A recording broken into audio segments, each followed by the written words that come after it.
चिंटू आज बहुत खुश था। वह पहली बार खेत में रात को रुकने वाला था। उसके पापा रमेश ने उसे बताया था कि वे मचान पर सोएंगे। यह सोचकर वह एक्साइटेड हो रहा था। वह अपने पापा से बार बार कह रहा था कि कब चलना है, कब चलना है। उसकी सर्दियों की छुट्टी पड़ी हुई थी और उसने हॉलीडेज होमवर्क भी कर लिया था, इसलिए वह और भी खुश था। रात को जब सबने डिनर कर लिया तब रमेश ने चिंटू को अपने साथ लिया और खेत के लिए निकल गया। उनका खेत गांव से बाहर था। लालटेन की रोशनी में वे उस मचान तक पहुंचे जहां उन्हें सोना था। लालटेन को मचान पर टांग कर रमेश ने उस पर बिस्तर लगाया और फिर चिंटू को ऊपर बुला लिया। ठंड की रात में चिंटू को खेत में बहुत मज़ा आ रहा था। उसने रमेश से पूछा, पापा खेत में मचान क्यों लगाते हैं? खाट पर भी तो सो सकते हैं ना? चिंटू की इस बचकानी बात को सुनकर रमेश को हंसी आ गई। उसने कहा, खाट पर इसलिए नहीं सो सकते क्योंकि रात को खेत में जंगली जानवर आ सकते हैं। उनसे बचने के लिए मचान को काफ़ी ऊंचा बनाया जाता है। अच्छा, चिंटू ने कहा, मैं बड़ा होकर बहुत बड़ी मचान बनाऊंगा जिस पर हमारी पूरी फैमिली सो सके। इस पर रमेश को और हंसी आई। हाँ बेटा, ज़रूर बनाना। देखो रात बहुत हो गई है, अब हमें सोना चाहिए। इसके बाद वे दोनों सो गए। रात को अचानक चिंटू की नींद खुली और उसने रमेश से कहा, पापा पापा उठो, मुझे टॉयलेट जाना है, आप साथ चलो ना, मुझे डर लग रहा है। तब रमेश ने कहा, इसमें डरने की क्या बात है बेटा, तुम जाओ, मैं यहीं से तुमको देख रहा हूँ। और सुनो, लालटेन साथ लेकर जाना। चिंटू का मन तो नहीं था अकेले जाने का, पर टॉयलेट तो जाना ही था। सो वह मचान की सीढ़ी से उतरकर नज़दीक ही झाड़ियों के पास जाकर लालटेन नीचे रखकर टॉयलेट करने लगा। टॉयलेट करते करते अचानक उसे ऐसा लगा जैसे पास के खेत में एक लंबा सा आदमी खड़ा है और उसे ही देख रहा है। यह देखकर चिंटू टॉयलेट करना भूल गया और उसके मुंह से चीख निकल गई। उसकी चीख सुनकर रमेश दौड़कर वहां आया और पूछा, क्या हुआ बेटा? वहां खेत में कोई खड़ा है। डरे हुए चिंटू ने खेत की तरफ इशारा करते हुए कहा। रमेश की हंसी छूट गई।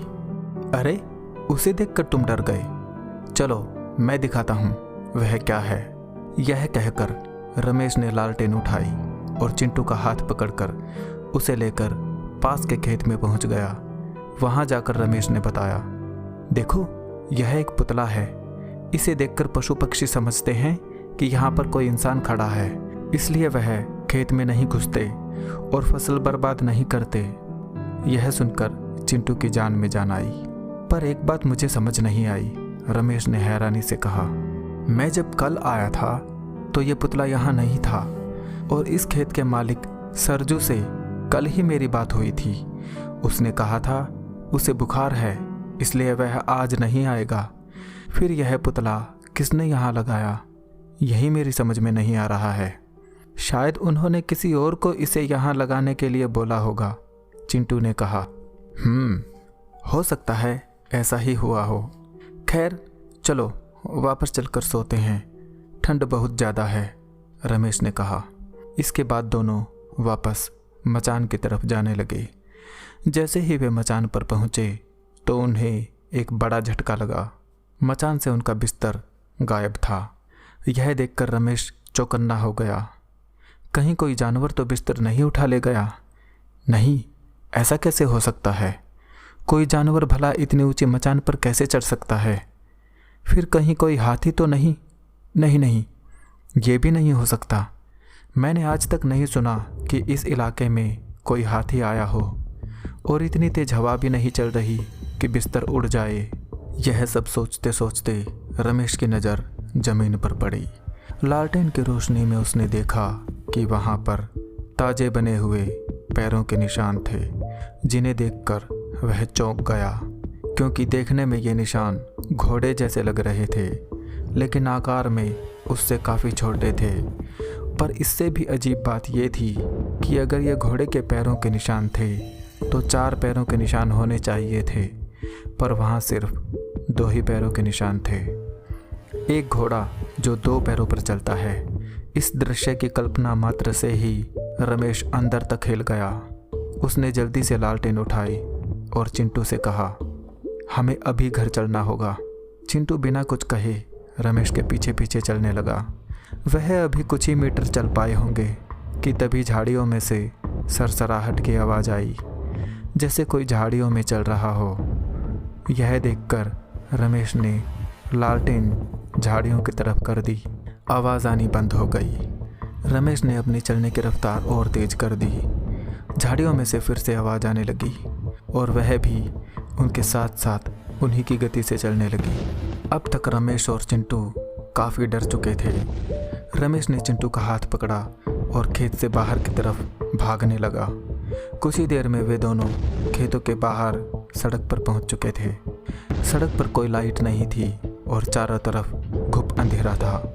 रोशनी का एकमात्र साधन वह लालटेन थी जिसे रमेश ने मजबूती से पकड़ रखा था और जिसकी रोशनी में वे दोनों धीरे धीरे गांव की तरफ जा रहे थे।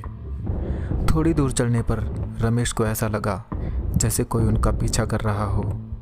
टप टप टप की आवाज़ उनके पीछे पीछे आ रही थी। रमेश ने पीछे देखा तो आवाज़ आनी बंद हो गई और कोई दिखाई भी नहीं दिया। रमेश ने अपने चलने की गति बढ़ा दी। टप टप टप की वह आवाज़ भी उसी गति से आने लगी। रमेश और चिंटू ने बिना पीछे देखे भागना शुरू कर दिया। भागने के बावजूद वह आवाज़ उनके पास और पास आती जा रही थी। अब वह आवाज़ उनके ठीक पीछे तक पहुंच गई थी। बचने का कोई रास्ता न देखकर रमेश ने उसका सामना करने का फैसला किया और एकदम से रुक गया। पर यह क्या, इससे पहले कि रमेश पलट कर देखता, वह आवाज़ दौड़ते हुए उनसे आगे निकल गई, लेकिन कोई दिखाई नहीं दिया। रमेश समझ ही नहीं पा रहा था कि उनके साथ क्या हो रहा है। वह डर के मारे वहीं खड़ा हो गया। उसने चिंटू को कसकर पकड़ लिया और सड़क के किनारे खड़ा रहा। कुछ देर बाद उसे ऐसा लगा कि अब खतरा टल चुका है और वह एक बार फिर चलने को तैयार हो गया। लेकिन अगले ही पल उसका यह भ्रम टूट गया। वह हिल नहीं पा रहा था, मानो उसके पैर सड़क से चिपक गए हों। उसने बहुत कोशिश की पर वह एक कदम भी आगे नहीं बढ़ा पा रहा था। यही हाल चिंटू का भी था। अगले ही पल जो घटित हुआ वह उन दोनों के जीवन का सबसे डरावना अनुभव साबित होने वाला था। रमेश ने सुना कि उसके सामने कुछ दूरी पर अंधेरे में से वही टापों की आवाज़ फिर से आनी शुरू हो गई थी और इस बार वह 2 टापों की नहीं बल्कि कई टापों की आवाज़ थी।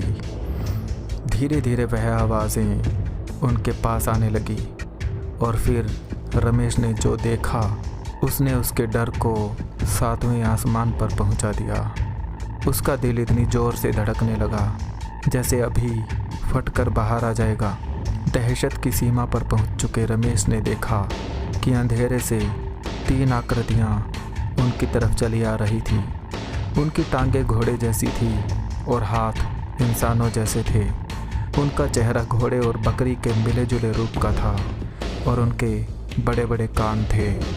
वे जो भी थे पर इंसान बिल्कुल भी नहीं थे। वे तीनों उन दोनों के पास आकर और उनको घेर कर खड़े हो गए। रमेश को ऐसा लगा मानो साक्षात मृत्यु के दूत उनके सामने आकर खड़े हो गए हैं। उन आकृतियों में से एक रमेश के पास आया और उसे बहुत नज़दीक से देखने लगा। फिर वह अपने दूसरे साथी की तरफ मुड़ा और एक भद्दी और अजीब सी आवाज़ निकालने लगा। शायद वह उसे कुछ बता रहा था। इसके बाद दूसरी आकृति ने भी रमेश के पास आकर उसे ध्यान से देखा।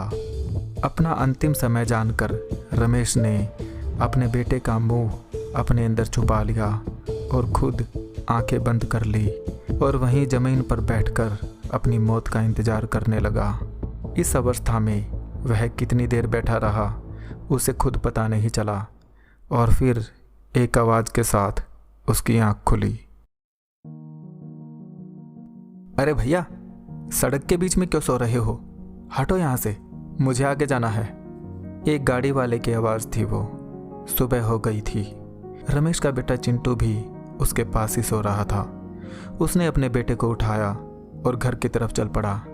रमेश खुद को और अपने बेटे को जिंदा देखकर बहुत खुश था, लेकिन साथ ही वह बहुत डरा हुआ भी था। रात में हुई घटना बार बार उसकी आंखों के सामने आ रही थी। वह यह सोचकर हैरान हो रहा था कि उन शैतानों ने उन्हें जिंदा कैसे छोड़ दिया। क्या उनका लक्ष्य कोई और था? क्या वे किसी और की तलाश कर रहे थे? खैर, जो भी हो, अब वह कुछ जानना भी नहीं चाहता था। उनकी जान बच गई थी, यही उसके लिए सबसे बड़ी बात थी। और अब वह खुश था। उसने अपने बेटे का हाथ पकड़ा और तेज कदमों से गांव की तरफ चल पड़ा। दोस्तों, यह कहानी आपको कैसी लगी हमें कमेंट्स करके ज़रूर बताएं। ऐसी और कहानियाँ सुनने के लिए हमारे चैनल को सब्सक्राइब करें। मिलते हैं आपसे एक ऐसी ही हॉरर स्टोरी के साथ अगले वीडियो में। तब तक के लिए नमस्कार।